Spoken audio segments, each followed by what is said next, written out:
views regarding the Division of Revenue Amendment Bill 2024. Chair, you'll recall, which is the National Assembly Bill number 38 of 2024. You'll recall, Chair, that we, or the National Assembly and the Senate, passed the Division of Revenue Bill 2024, which was assented to and became the law. But then now there is a bill before you, which is an amendment to the same. So we have reviewed the Division of Revenue Bill, Madam Chair, and I believe you have, I don't know whether you have my write-up in your files. We have reviewed it against the proposed legislative bill submitted by the National Treasury to Parliament on 15th of July 2024 and made the following observations. The National Treasury is in agreement with the amendment to Section 5 of Division of Revenue Act 2024, number 5 of 2024, to indicate that if the actual revenue in the financial year 2024-25 falls short of the expected revenue, the shortfall shall be borne by both the national government and county governments equitably, and that county governments shall bear not more than 15% of this shortfall.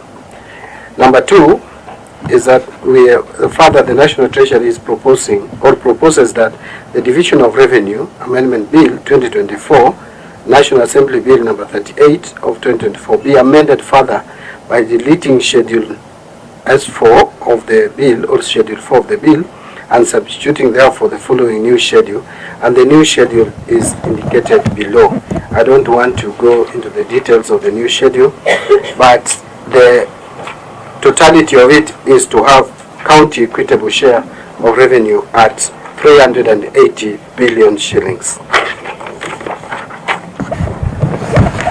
There is a rationale, Madam Chair, why this is proposed. The Division of Revenue Amendment Bill 2024 proposes to allocate county government's equitable share, as I've just indicated, of 380 billion from the shareable revenue raised nationally, reflecting a reduction of 20.117 billion from an early allocation of 400.117 billion, which was initially allocated in the Division of Revenue Act 2024. This was occasioned by the fact that the projected revenue raised nationally for the financial year 2024-25 dropped significantly by 346 billion. And when I talk of dropping, it's estimates. These are projections. From the earlier projected revenue collection of 2,948 billion.12 to the current 2,602.12 billion due to the revised revenue raising measures, which I may elaborate to later once I'm done with with this written submission. Madam Chair, this drop was initially is at about 11.7%. That's the projected drop. However, the National Treasury has made further fiscal adjustments that have reduced the shortfall from 346 billion to now the current 316.72 billion. The revised ordinary revenue for financial year 2024-25 is therefore projected at 2,631 billion.42. Actually, this is now the figure we need to work with. The projected ordinary revenue for this fiscal or financial year will be 2,631.42. Note that this happened during the finalization of the Supplementary Budget Estimate 1 for financial year 2024-2025, which was after the submission of the Division of Revenue Amendment Bill 2024. In the revised fiscal framework for financial year 2024-25, Equalization Fund has an allocation of 8 billion, out of which 7.85 billion is allocation for the current financial year 2024-2025, and the remaining 146.7 million will go towards payment of arrears as indicated in the proposed new Schedule 4 So the arrears, we intend to pay the arrears under equalization fund in bits. In order to bridge the financing gap of 316.72 billion, as well as enable the national government to provide resources towards critical expenditure areas, it is proposed that 2.243 trillion is allocated to the national government, while 380 billion is allocated to county governments. This translates to 93.64% of the shortfall being borne by the national government, while counties bear 6.35% of the shortfall. That is the 296 billion against 20 billion respectively. The shortfall in the share of national government revenue has been partly covered by adjustment of budget allocations to the executive, the legislature, the judiciary, and the constitutional commissions in the financial year 2024-25. So the shortfall, which is borne by the national government, has actually been prorated or cut to the, or charged to the expenditure, to the executive. Legislature has also borne the brunt, and the judiciary, as well as constitutional commissions. The proposed allocation of 380 billion as county government's equitable share is informed by the following factors. One is low ordinary revenue collections attributed to the ongoing geopolitical shocks. Two, increased expenditures for national government for purposes of debt servicing. Three, national government continues to solely bear shortfalls in revenue in any given financial year, thus pushing up borrowing and therefore debt stock. Four, financing constraints due to limited access to finance in the domestic and international financial markets. And then five, financing of mandatory expenditures under Article 203(1) of the Constitution Act, which is summarized in the table below. And the table is there, is basically the national interests we have there, the public debts, the pensions and constitutional service and others. This table has been slightly adjusted. Maybe I'll give the correct or the updated figures. Other national obligations, we have emergencies, equalization fund, and then we have the balance there, which then a huge part of it goes to the county governments. So in terms of justifying our action, I would start by saying that it should be noted that the projected ordinary revenue for the financial year 2024-25 of 2,631 billion is based on the baseline of 2,290 billion, which we collected in the 2023-24 financial year, which was below our target by 172 billion by end of June 2024. So we under-collected in 2023-24 financial year by 172 billion. So the baseline is 2.29 trillion, and then now we project to collect 2.631 trillion. In the past, this shortfall has been borne by the national government, and therefore the 459 billion, which is indicated as a balance that remains for national government in 2024-25, may not be tenable. Number two, due to withdrawal of the Finance Bill of 2024, there are critical and national interests that are unfunded. These include employment of junior secondary school teachers, and Madam Chair, I will be clear here that yes, we have provided for JSS teachers, but from January because of insufficient funds. That is number one. So the money that we have to take care of employment on permanent terms for JSS teachers is going to be available from January 1st. Posting, of course, posting of medical interns to support health service delivery, those are very critical, unfunded activities, and implementation of universal health coverage, and meeting continental obligation to construct the 5 stadia for hosting Africa Camp of Nations. The government's committed to implement a fiscal consolidation plan targeting to reduce the fiscal deficit from 5.8 in the financial year 23-24 to 4.3 of the GDP in the current financial year. This is designed to slow down public debt accumulation. Number 4, trends in the performance of revenue was taken into consideration in determining the 20 billion that we proposed to reduce the equitable share going to the counties with, taking into account the revised revenue raising measures. And finally, the revised allocation for 380 billion proposed for this financial year is only 1% less than the 385 billion allocated in the financial year 2023-24. We conclude that this allocation is consistent with the constitutional provision of Article 203(1) that envisages stable and predictable allocation of revenues to county governments. As a matter of fact, Madam Chair, if you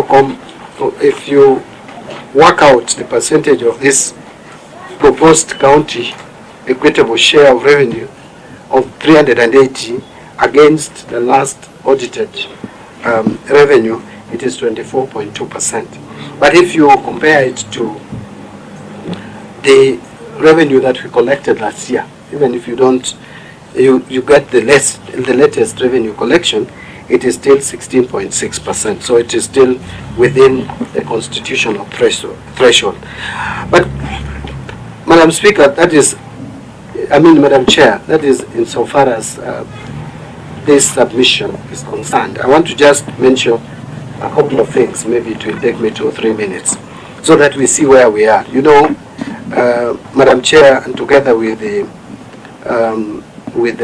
honorable senators, there is a risk in our macroeconomic stability. As a country, we must be alive to it, and we must just accept facts as they are and live within our means.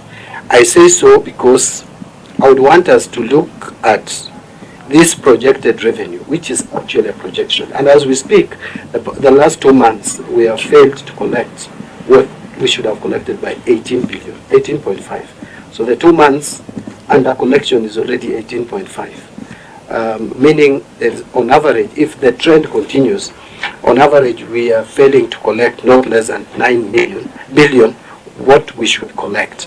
And so with that figure in mind, if it obtains for 12 months, then we will under-collect this 2.6 trillion by not less than 108 billion.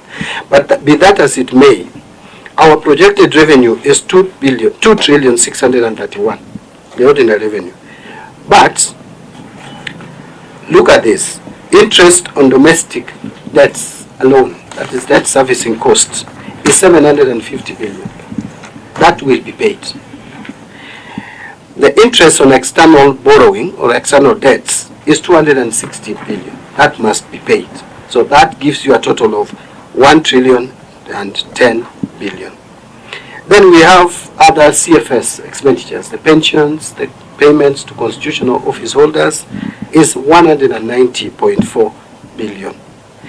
That total comes to 1.2 trillion. So if you subtract that from the projected revenue of 2.631 trillion, you are left with only 1.431 trillion. And our salary, our wage bill for the national government, every month we spend 75. That's the payroll, 75 billion. 12 months will give us 900 billion. So it means, therefore, that if you remove that from what we were left with, you would be left with only 531 billion shillings.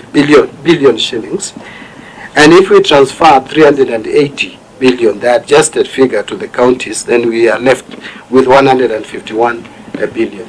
Here, Honorable Chair and members, the senators, you have not taken into consideration the recurrent expenditure for the national government.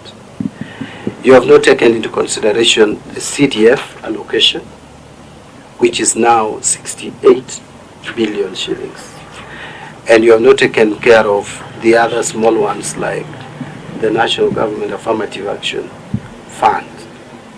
So it means, in a nutshell, as a country and for a long time now, we have been borrowing to finance recurrent expenditure, which is first unconstitutional, and two, I think it's even immoral as a country to borrow money to support recurrent expenditure. And therefore, that is why I insist that we must reduce our expenditure. And so, our stability as a country, our macroeconomic stability, is affected largely by interest rates. which is pushing our debt upwards. It's also the stability of our currency. But of late, at least we have managed that.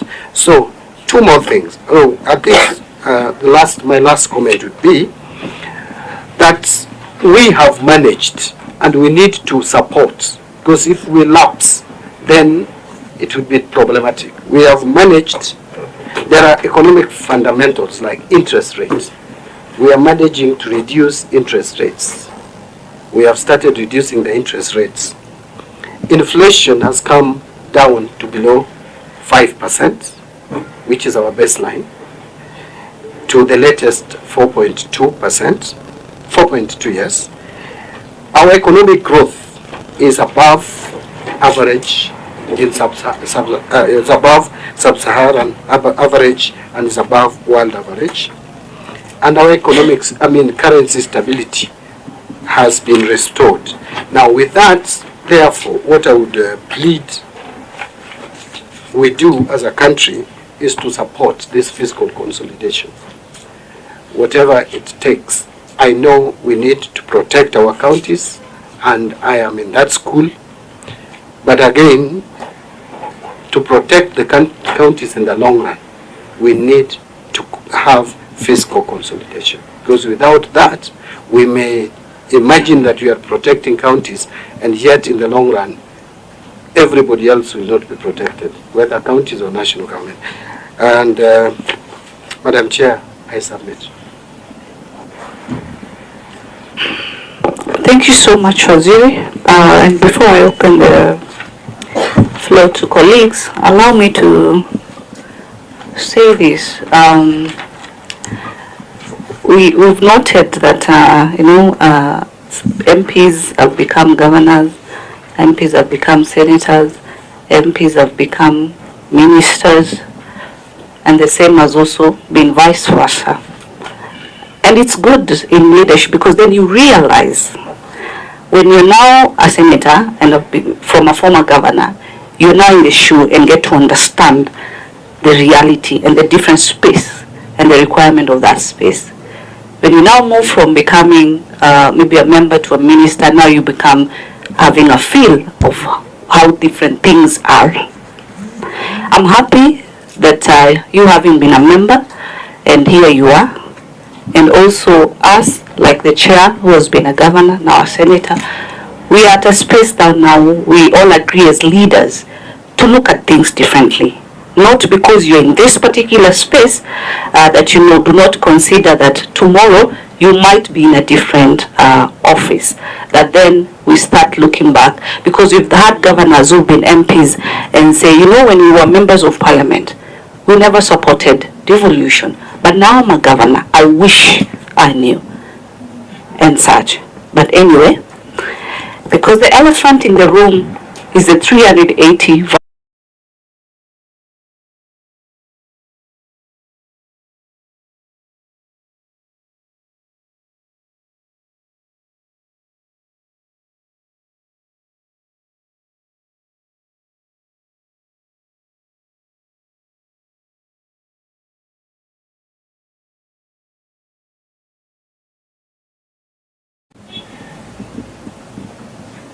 who evade tax payment for many reasons, some of them unfortunately, including the impunity whereby they are aided by unscrupulous people at the Kenya Revenue Authority.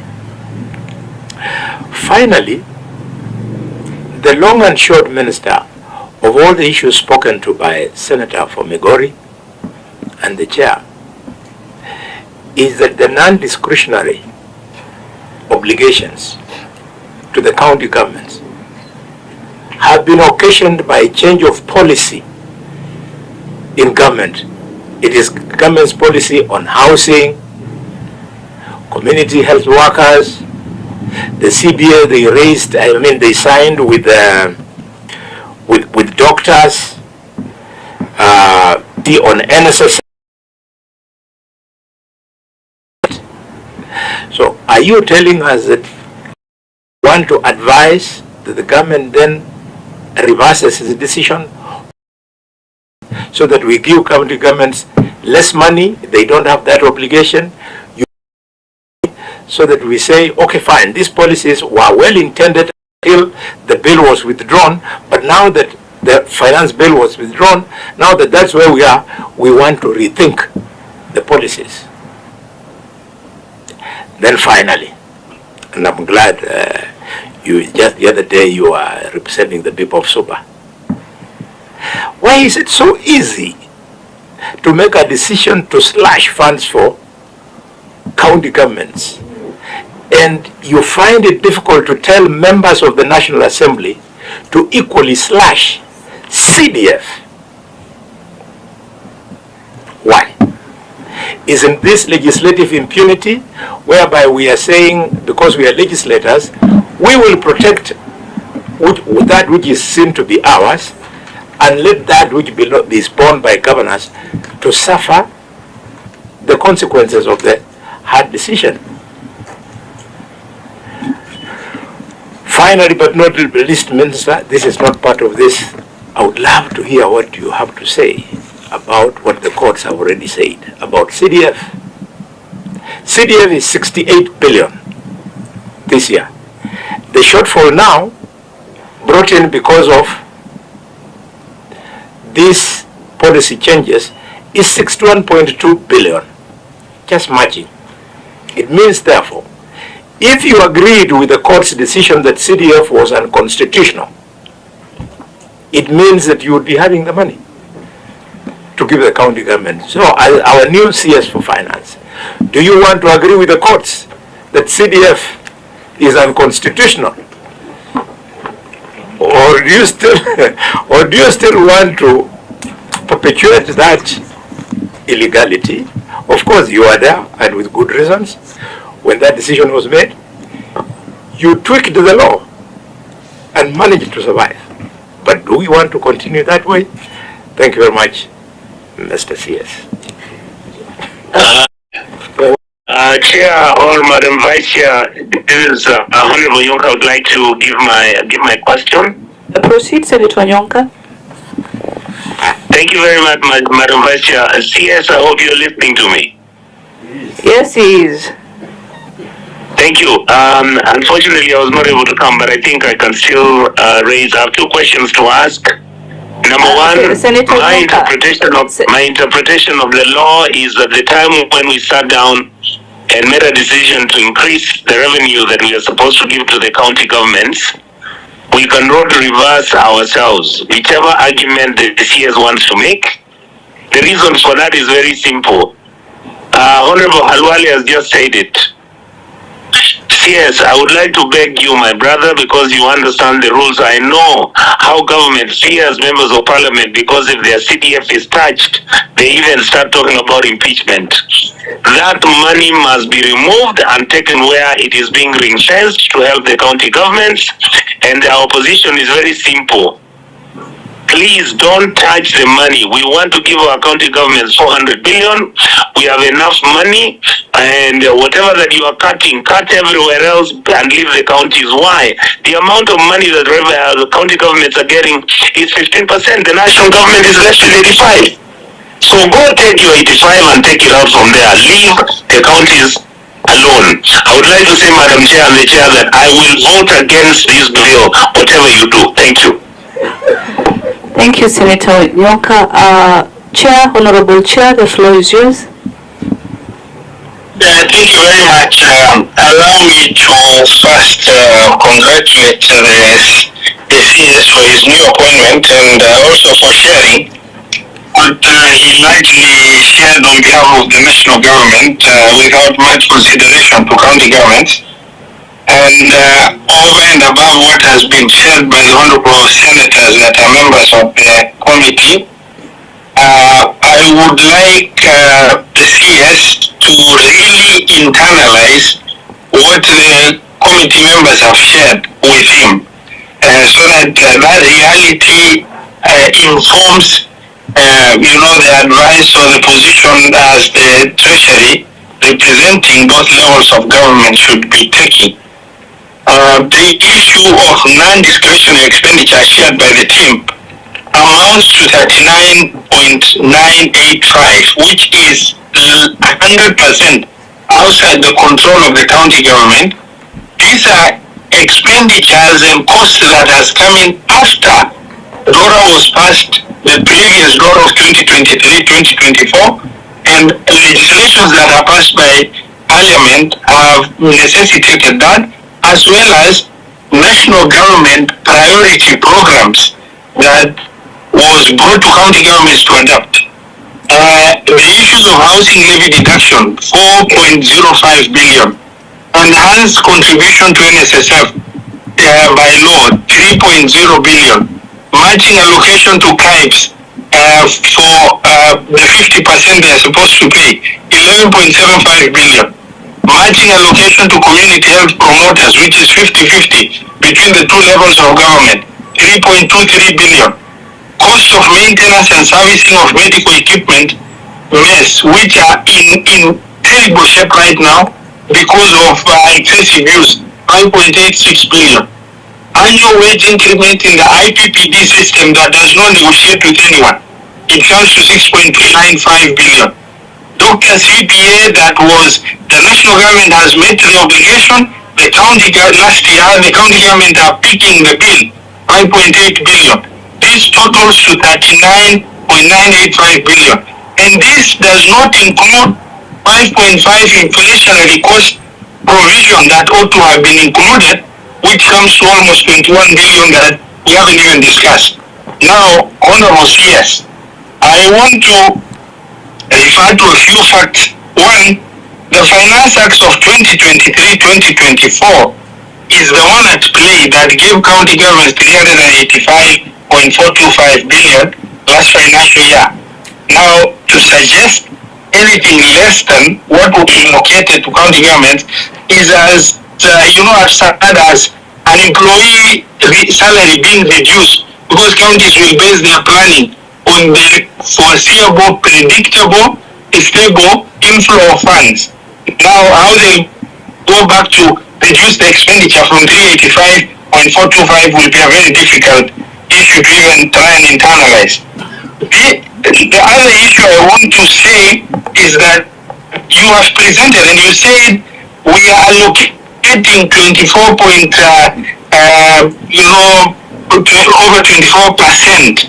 However, you are basing that 24% on the last audited and approved account. But if it is on the basis of projected revenues, you are allocating less than 15%, even it's 14.9% as required in law.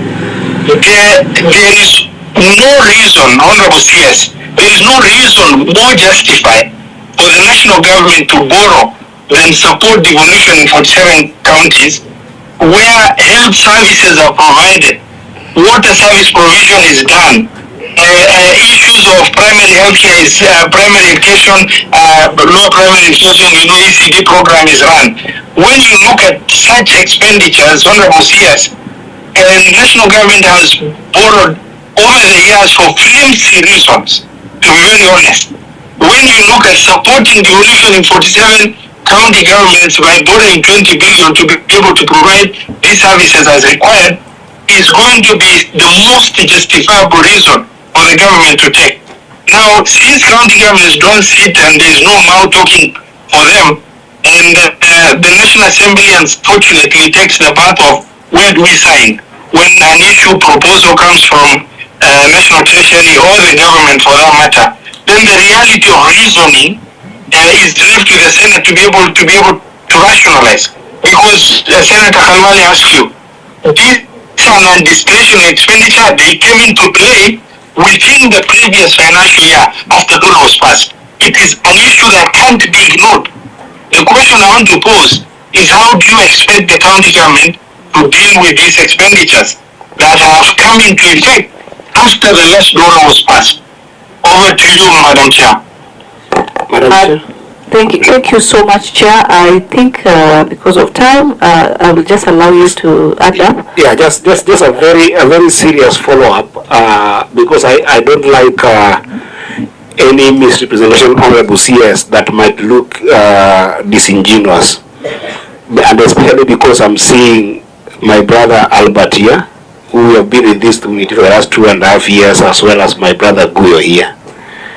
Honorable CS, I don't know whether you got a brief that the equalization fund has always been in arrears for perpetuity, to the extent that it appears disingenuous if you are going to indicate in this conversation about equitable share that you are going to put 8 billion in equalization fund, and therefore it shows some kind of courteous increment in county government equitable share, when actually, first of all, that fund itself has been in arrears for perpetuity. And we've had a political conversation here with the previous years, and with my brother Guyo here, and as well as my brother Albert, and in the same spirit of what the chair said, when you're just looking at how the data is being compounded, the idea of basing on the previous approved revenue as well as this equalization fund, I think those two computations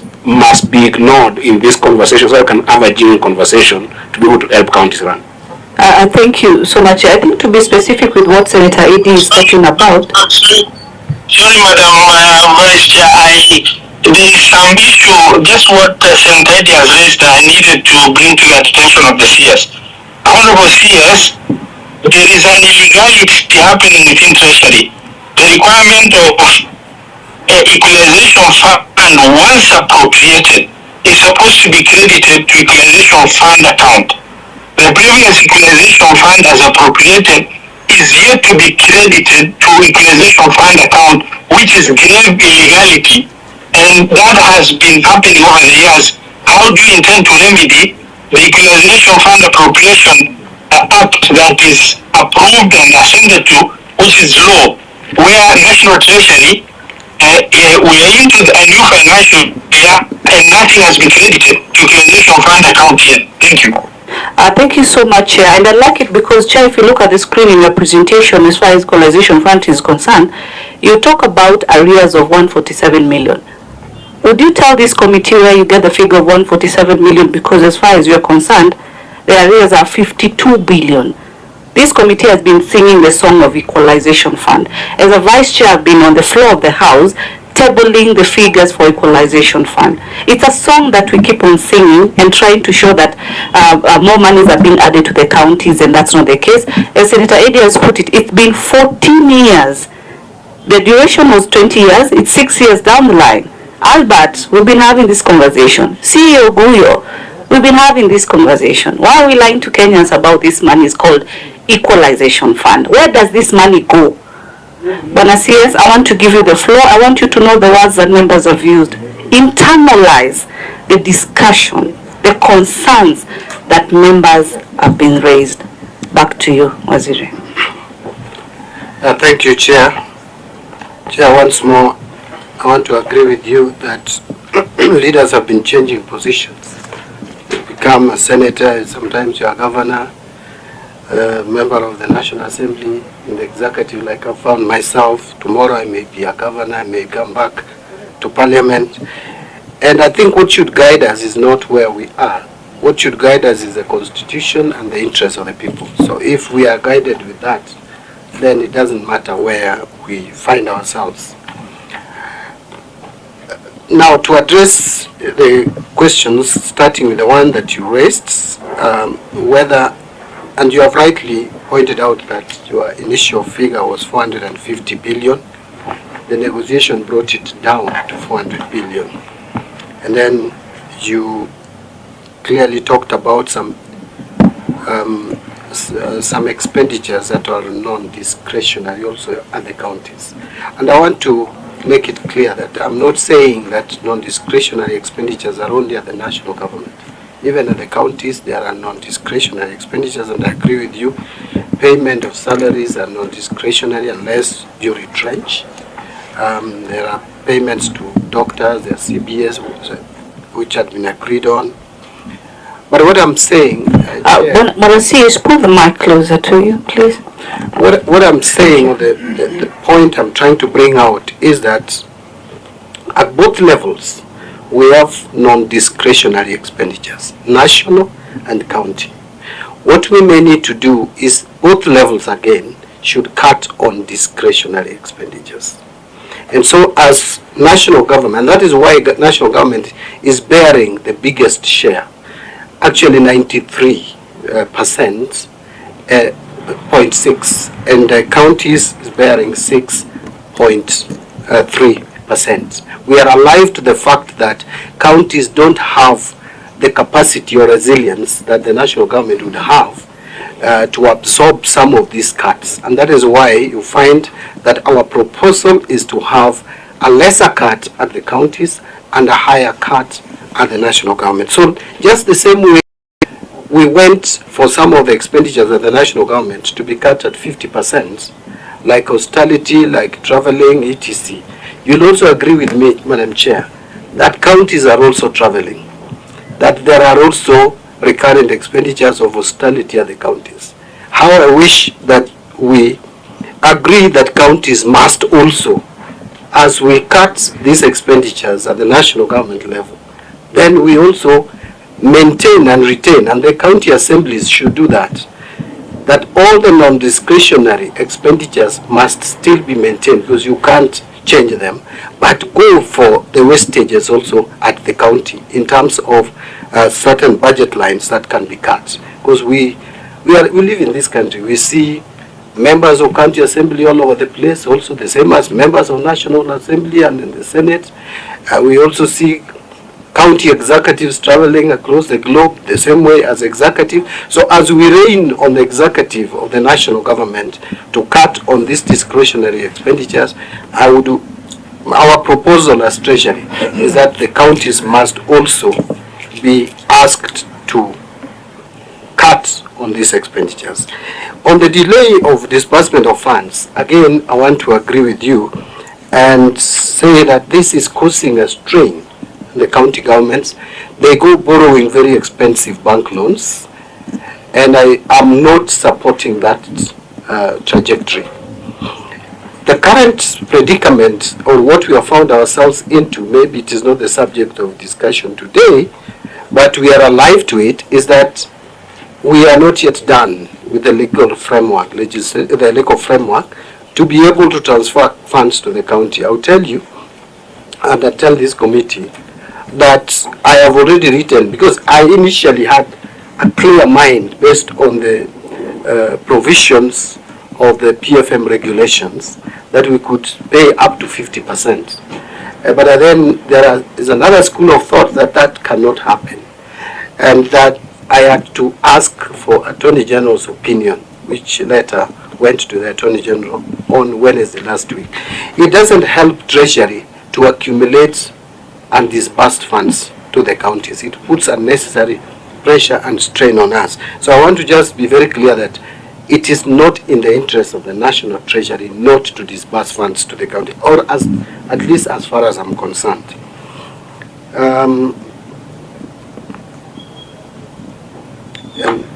Now the issues that Honorable Senator Eddy raised.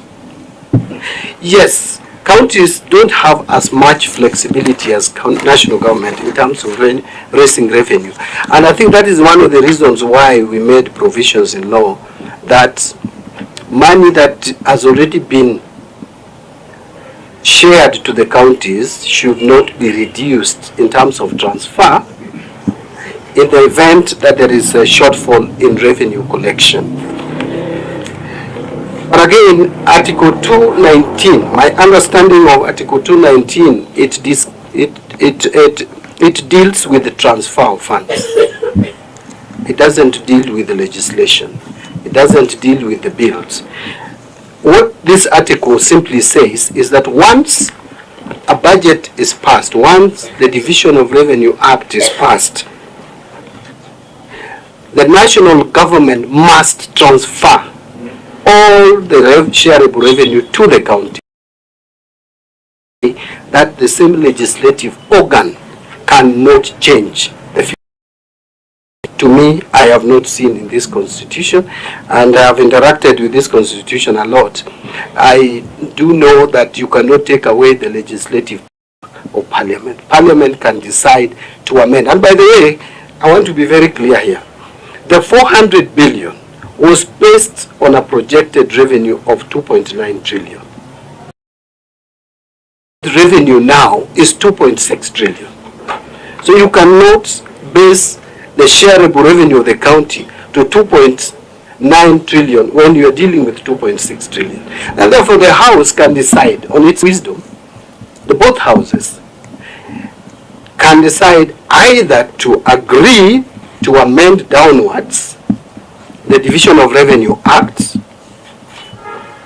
or the two houses can reject, in which case then 400 billion will be the amount. But the moment Senate and National Assembly amends the shareable revenue, it becomes a law.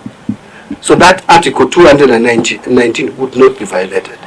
That article would only be violated if National Treasury fails to transfer the money that Parliament in its entirety, the two houses, have approved. And I think Honorable Eddie also raised the same issue, that of the non-discretionary lines in the county expenditures, and I think I addressed that. Honorable, the majority in the Senate, my friend Boni Alwale, you have a decision, and that we don't have power, which is true, to amend, and that the courts will declare whatever we come up with as illegal and maybe unconstitutional. Yes, it is true that when the President declined to assent to the Finance Bill of 2024, he indicated under bullet number 5, I don't think you have this memorandum from the President. Although the President is also part of the legislative process, we, in our own wisdom, we made the President part of our legislative process, including on budget matters. But the President said, this is what he said, that Father, I have directed the National Treasury, and I underline the word direct, and I'm asking, who is he directing? He is actually directing the National Treasury, because I would have had a problem if he directed the National Assembly of the Senate, Parliament. But directing National Treasury is perfectly within his powers as the President to immediately submit to Parliament. And the direction or the directive was to submit to Parliament amendments to the Division of Revenue Act 2024. And that is exactly what we have done. Any shareable revenue to counties, what we have done is to submit a power to do so, and that organ is Parliament revenue to reflect the reduced revenues occasioned by the rejected finance bill. So the President was actually directing my office to submit to Parliament's legislative proposal to amend the law. And that is what we have done. So I don't think we have done anything illegal and unconstitutional to that effect. Parliament has all the powers to deal with this matter. The Honorable Boni, Senator Boni, you have talked about my pet as your number 2 issue, and that is the revenue leakages. As a matter of fact, we would not be here today if we mainstreamed in our financial system. I can't agree with you more. It is not just about the revenue collection, it's even the revenue use, and at both levels of government, national and county. And I'm addressing Senator Boni Alwale, whom I know very well, is passionate about proper use of public funds.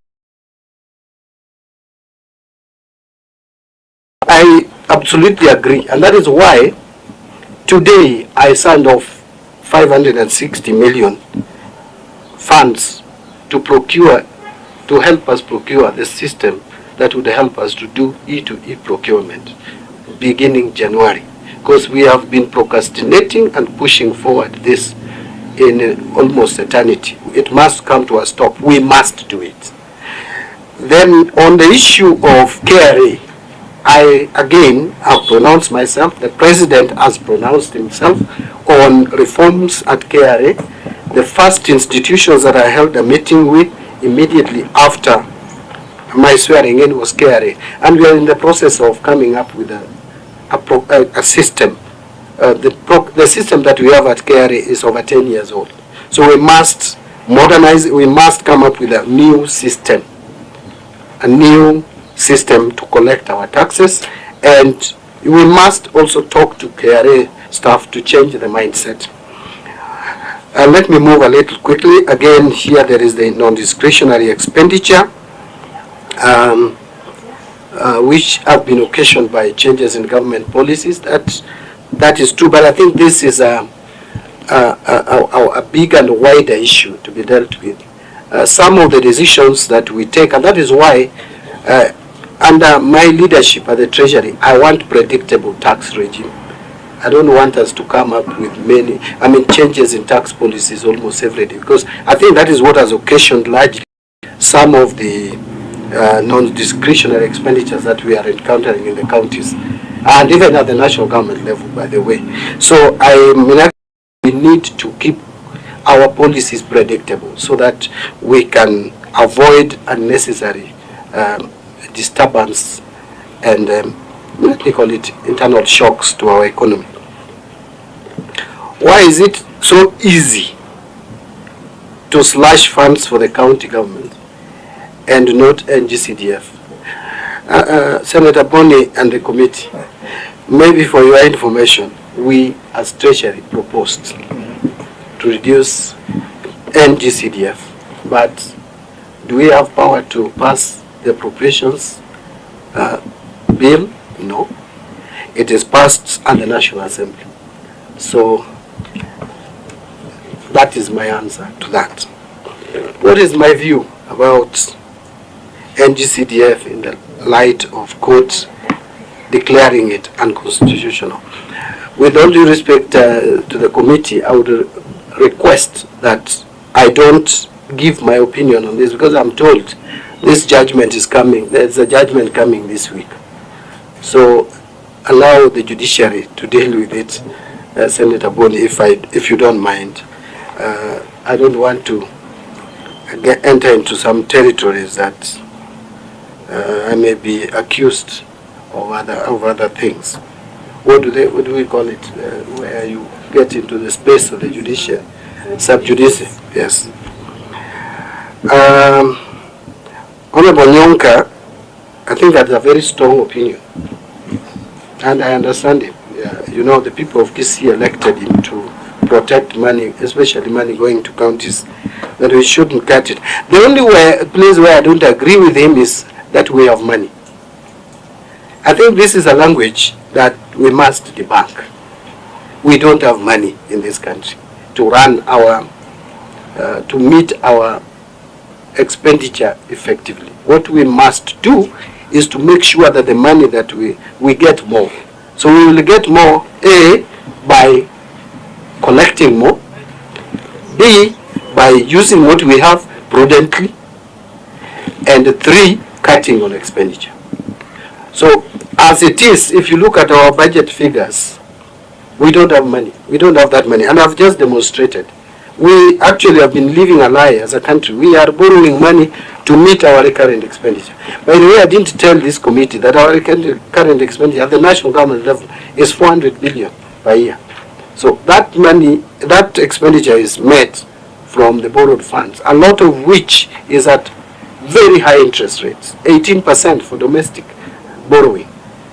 So we must, and even the commercial debt outside there, we borrowed Eurobond just the other day to pay another Eurobond at 11% interest rate. So these are things that we must stop. And the best way to stop it is to accept fiscal consolidation and also to accept expenditure.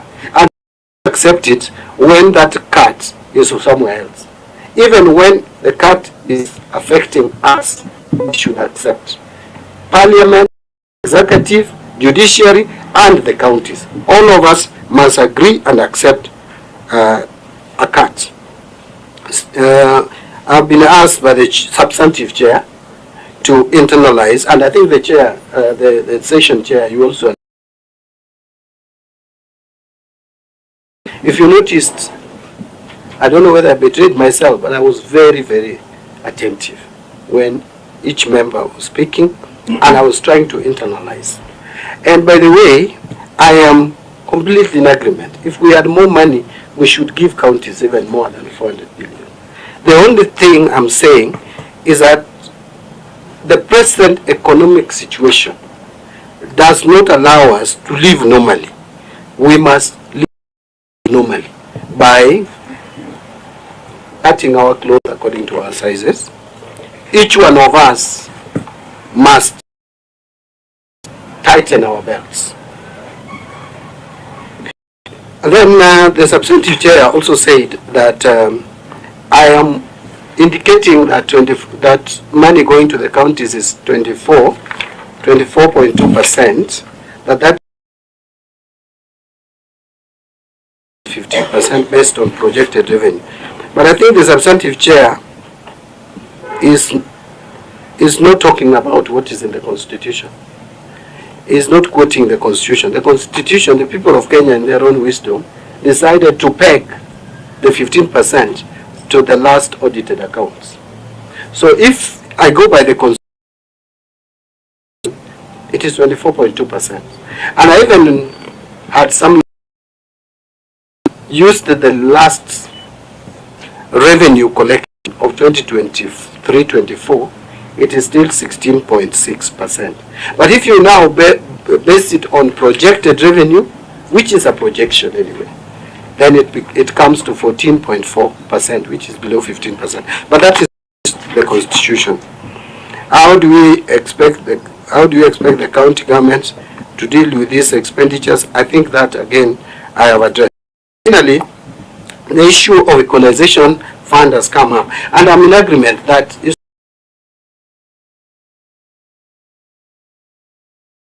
or if with the approval of Parliament, then would be extended for a further period. But then, from 2014, when this fund became active, that it should have been operationalized, it faced a number of challenges. That Treasury, first, there were claims that there is no legal framework, then Treasury was maybe not supportive of this. I was a member of the National Assembly during this period, and we kept on asking this question in the Budget Committee and even on the floor of the House. But then where we are is that a lot of this, many of these financial years, there was no appropriation. So as we speak, financial years, there is something about 10 billion. I may need to get the figures. I presented the same to IBEC the other day. There's about 10 billion amount or thereabouts disbursed. About 12 billion has been disbursed to the fund. Yeah, 12.4 has been disbursed to the fund. There's an amount that has not been disbursed. That is why what we have now released 147 million. You are asking me, Chair, where this 147? It's just to be added to demonstrate, I would say, that we are alive to the fact that pay the arrears. But at that rate, I would agree with you, we may not clear the arrears. But we went to IBEC. I made a commitment to IBEC. I didn't foresee this, so I didn't carry my commitment to IBEC. I think we agreed to settle it in 3 years, if I'm not wrong. I think it was 4 years. It was 4 years. So we are supposed to clear that arrears. So the 147, it's calculation to it. I think it was meant to round off from 7.8 billion. 7.87, I think, to 8 billion. Because what should have been provided in this year was 7.87 billion. Scientific method through which we have. So I was not putting it, Honorable Eddie, that I was showing magnanimity from Treasury. This is a constitutional requirement. So when we do it, it's not something that we are doing to demonstrate that we are doing something unusual or we are being generous to the counties. No. We have just tabulated shareable revenue, the county equitable share that is going to the counties, and we have indicated where we have the total shareable revenue. We have indicated, we have put the national government, we have put equalization fund. This was just for information purposes, for disclosure. It was not meant really to persuade this committee that that is the main reason why they should accept the reduction of 20 billion. So I think I'll stop there, Chair. I don't know whether there's anything that I've left out unattended to. Thank you. Just a bit. I wanted to give it to Chair Senator Ali Roba. Are you still online with us?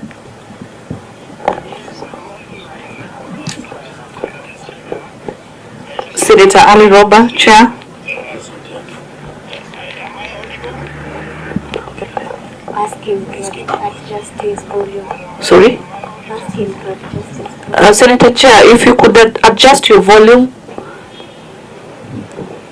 I wanted to release the team online, maybe. Senator Onyonka? Okay, you can just text the chair to so that we're on the same page as I give it to members. Honorable Waziri, you've shared the letter from the President and touched on clause 5 or point 5. The first sentence reading that directs your office to do a proposal. The concern that this committee is having keenly, and one of the common denominators that has come out is on the issue of the amounts. The amounts for our CHPs, that is amounting to about 3.1 billion. There's amount to the KIPES, 11.7, NSSF, enhanced contributions. The directive of your proposal, why did you not, for example, suggest a reduction of 1 billion? Why 20 billion? The answer is still not really justifiable. The other concerns you've stated before this committee, the issue of the debts and all that's fine. But just narrowing it down to the county, the allocation to the county, what wisdom was put in place that justifies the 280? Because it's still not justifiable. Does it mean now we dismiss all the CHPs? Does it mean that we do not adhere to the policies of NSSF that has been set? The issue of the housing levy? What then are we supposed to do? What should the counties do? Should also the counties not borrow, yet disbursement is always delayed? Should our people of the counties not get their salaries on time? Putting in mind, the same revenue that you collect also comes from the same 47 counties. Lady of the Prime Cabinet Secretary, why? Why are you spending money on unconstitutional officers? The office of the Prime Cabinet Secretary. Advisors. Ministers have as Prime Cabinet Secretary. I want to separate those two spirits out of respect. If we are talking about the national revenue expenses, raises in counties, there is no wiggle room around it. It's just simple as that, Bwana CS. If we are talking about national additional funds by the national government, then it makes it very easy, because the fundamental question that then becomes is what Senator Tabitha had asked, which I don't want to belabor, which is the question of what is the scientific explanation of the 20 billion? Is it an arbitrary number and then there's a laundry list that is a wish list that each county will then go and navigate through their discretionary expenses to match that gap?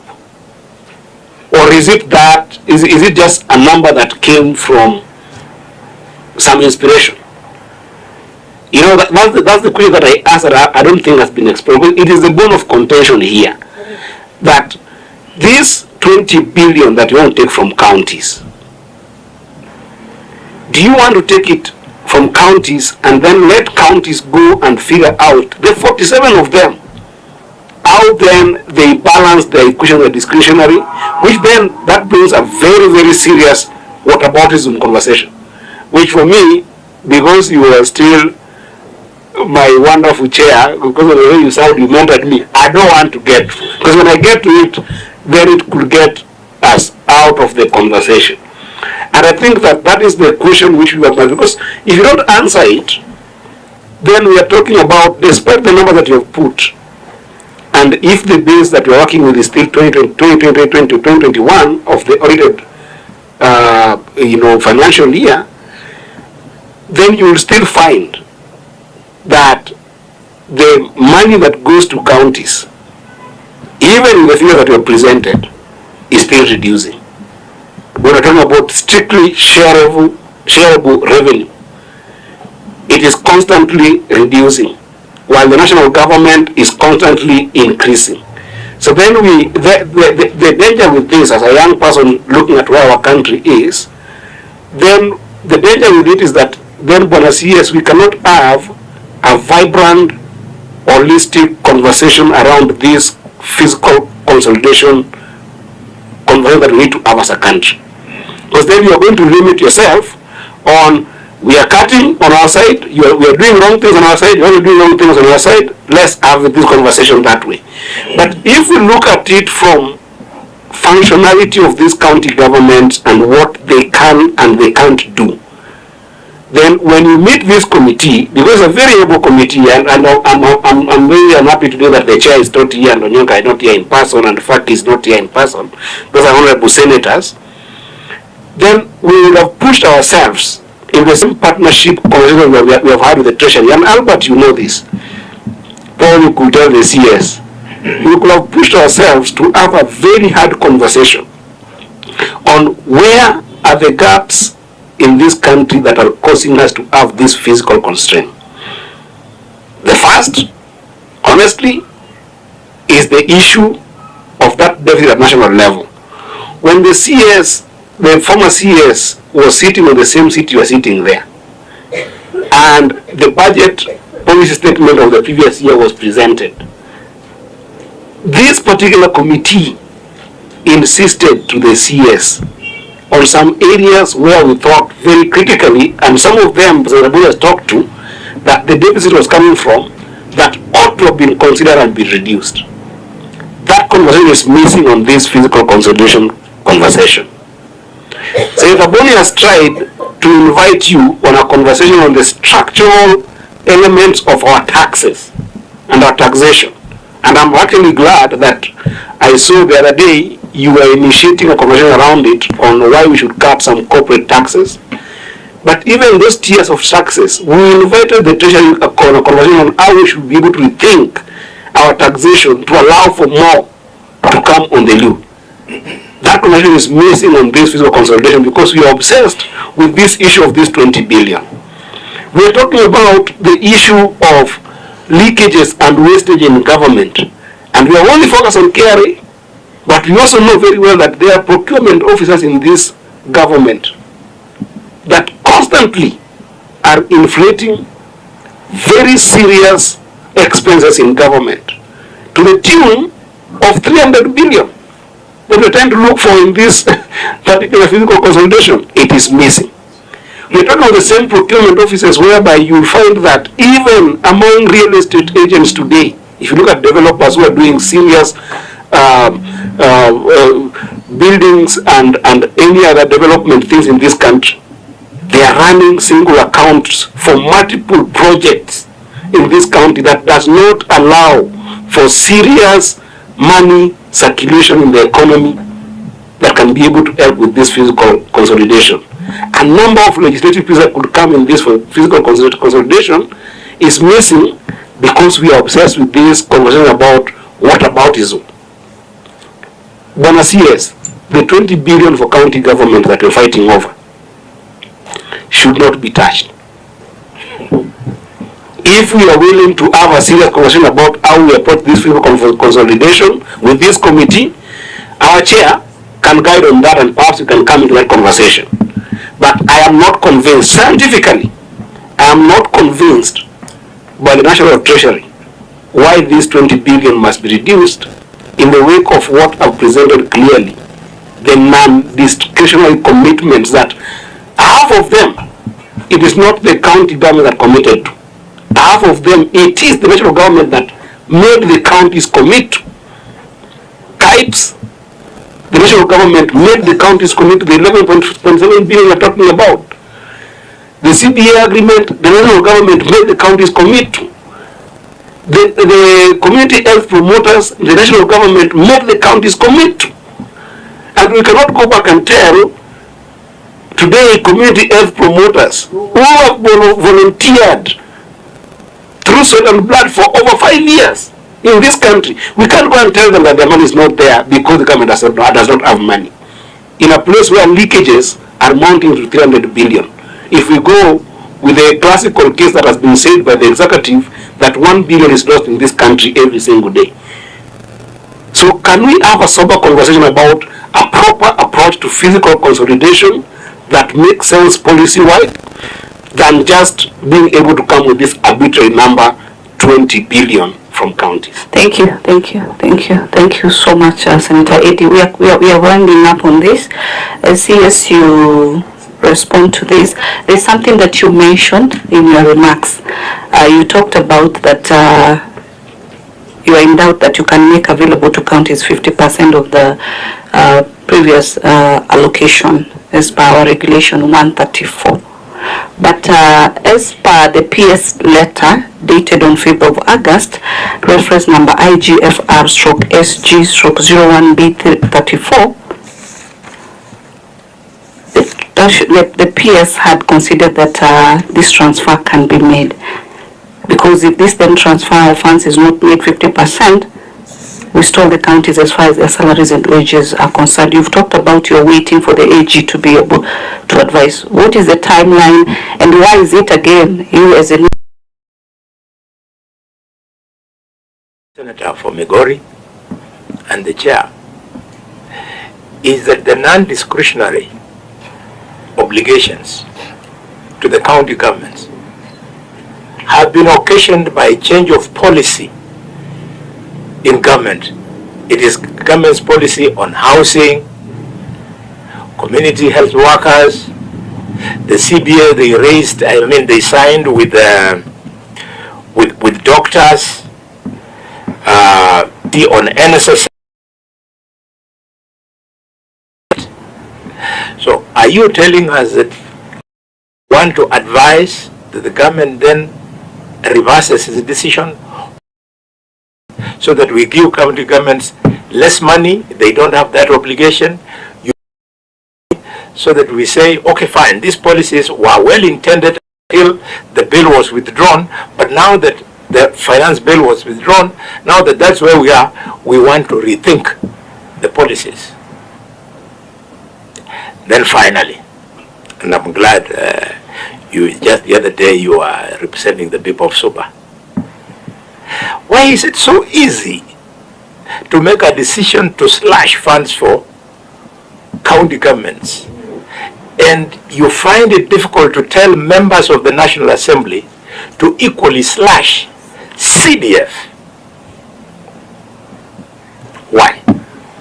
Isn't this legislative impunity, whereby we are saying, because we are legislators, we will protect that which is seen to be ours, and let that which is borne by governors to suffer the consequences of the hard decision?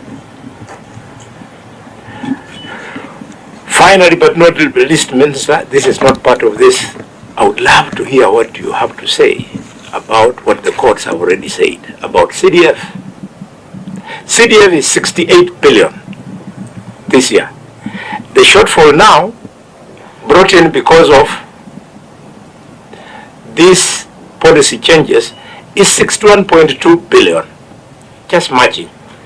It means, therefore, if you agreed with the court's decision that CDF was unconstitutional, it means that you would be having the money to give the county government. So, as our new CS for finance, do you want to agree with the courts that CDF is unconstitutional? Or do you still, want to perpetuate that illegality? Of course, you are there, and with good reasons. When that decision was made, you tweaked the law and managed to survive. But do we want to continue that way? Thank you very much, Mr. CS. Chair or Madam Vice Chair, this is Honorable Yonka. I would like to give my question. Proceed, Senator Nyonka. Thank you very much, Madam Vice Chair. CS, I hope you're listening to me. Yes, he is. Thank you. Unfortunately, I was not able to come, but I think I can still raise. I have two questions to ask. Number one, Senator my Nyonka. interpretation of the law is that the time when we sat down and made a decision to increase the revenue that we are supposed to give to the county governments, we cannot reverse ourselves. Whichever argument the CS wants to make, the reason for that is very simple. Honorable Halwali has just said it. CS, I would like to beg you, my brother, because you understand the rules. I know how government fears members of parliament, because if their CDF is touched, they even start talking about impeachment. That money must be removed and taken where it is being ring-fenced to help the county governments. And our position is very simple. Please don't touch the money. We want to give our county governments 400 billion. We have enough money, and whatever that you are cutting, cut everywhere else and leave the counties. Why? The amount of money that the county governments are getting is 15%. The national government is left with 85%. So go take your 85 and take it out from there. Leave the counties alone. I would like to say, Madam Chair and the Chair, that I will vote against this. We can get it from some of the budget lines, which accommodates a lot of wastages. We have done it at the national government level. We are cutting hospitality, some even to 100%. We have. Partitioning is no longer there of offices. We have reduced most of these budget lines to 50%. I believe counties can also do it. And if all the 47 counties, by the way, senators, you just take a pen and a paper and get the budget lines, take the budget of county, 47 counties the last year, and look at the recurrent expenditure, the lines that we're talking about, hospitality, transport, domestic, foreign, all these things, taking tea in the offices, fuel for vehicles, which you see are running all over, even weekends. If you just take a pen and reduce those lines for the 47 counties, I'm sure you'll get more than 20 billion. Thank you, Waziri. At this point, because we are supposed to have another meeting, I'll open the floor for very short, brief remarks. Can start with Senator Eddie, member of ODM. I think that, not broad-based, but I think that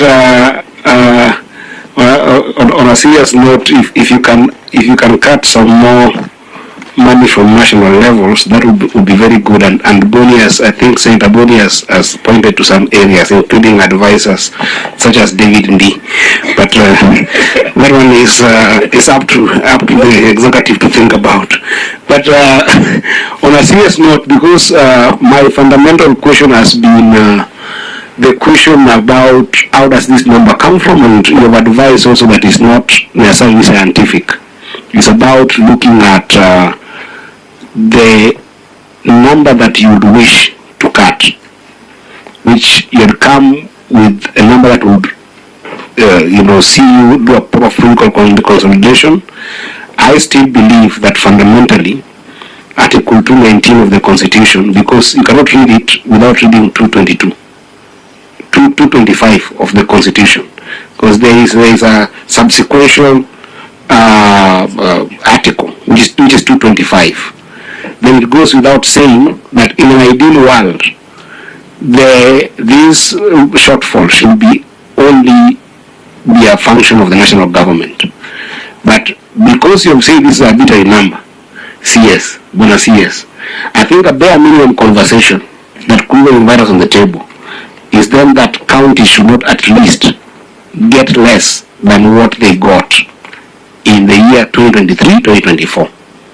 I think that's a bare minimum conversation, just because of what you've said, that this number was arbitrary to the extent of trying to balance that for your consolidation. Then it will be what you, in your own world, immoral to give counties any money that is less than what they got in 2023-2024. So 380 is already too low. But that said, I think that we need to have a more vibrant conversation on how do the discretionary and mandatory funds look in terms of mapping in all the 47 counties. And I think that is something that us as a Senate should be able to look at as we go into this conversation, because naturally this is going to go to mediation. From the look of things, the Senate is not going to allow this to go low. But other than that, I want to say that I appreciate you coming, and also this being the first meeting. It's a very tough task, but we have seen a very good partnership between this committee and the Treasury. And of course, the common faces here can attest to that. They can whisper to you over maybe lunch after this. And I'm hoping that the Treasury can continue that proper engagement with this committee in a partnership way than otherwise. Other than that, I thank you so much, and I hope to engage some more in other issues that will come in future. Thank you so much, Senator Eddy. Senator Boni. Minister, thank you for coming. Enjoy your lunch. There is no lunch, Senator Boni. Austerity measures. I don't know if Chair is back online.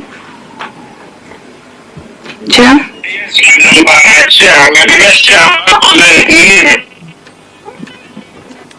Proceed with your remarks. Okay, very good. Honorable CS, thank you very much for responding to our invitation. And as Senator Eddy said, for this committee it will be impossible to recommend anything less than what the county government has received the previous financial year, plus some inflationary number. Otherwise, it's been wonderful engaging with you, and we look forward to further engagement. Thank you very much, Honorable CS. Thank you so much, Senator Roba. I think Senator Nyonka disappeared. I'll give you the opportunity, Bwana Waziri, to do your brief final remarks. Yeah, my final remarks. Number one, we are not living in an ideal world. Senator Eddy, if we were, I would not have a problem. But where we are, you remember, this is the first time. And I think I don't know whether there are examples out there where a country loses finance bill or revenue raising measures. So this is the first time, even in the history of this country. So we are living in times that are not so easy. Yes, we will look at additional revenue raising measures, which again, we are in a democracy, which is accepted by the public, because public participation is important and we must live with that. I just wanted to say, if we manage, and this is a commitment, if we manage through any other revenue raising measure to get more funds, I would propose additional allocation to the county from whether it is 380 or 385, or whichever amount you'll agree to. If it is below 400 billion, I will make sure that any additional revenue that we realize through any additional revenue raising measure then would also benefit the counties. So that is what I would say, and I want to thank you, Chair, for inviting us. It is, we have a responsibility to appear before you anytime that you invite us, and we will cooperate Thank you very much. Yes. Thank you so much, Bwana Waziri. It's been our first engagement since you got into office. We really appreciate as a committee.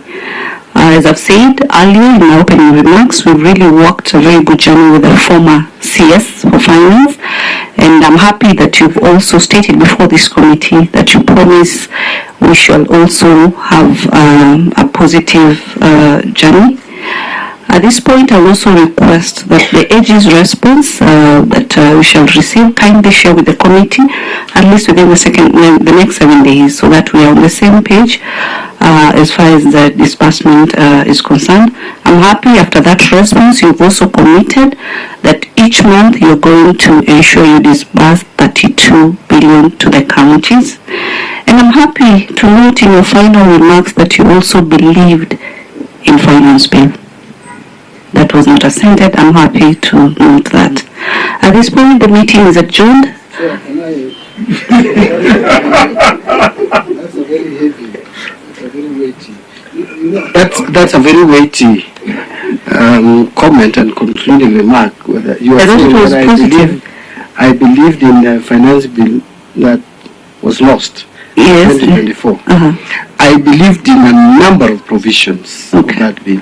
But I also didn't believe in a number of provisions. I even proposed amendments to it. So that is my position, and it is not ambiguous. Thank you. No problem. Thank you so much, Waziri. At this point, the meeting is adjourned until 2:30 because we still have another meeting. Asante sana. Thank you so much. Okay. I tell you, in the old place.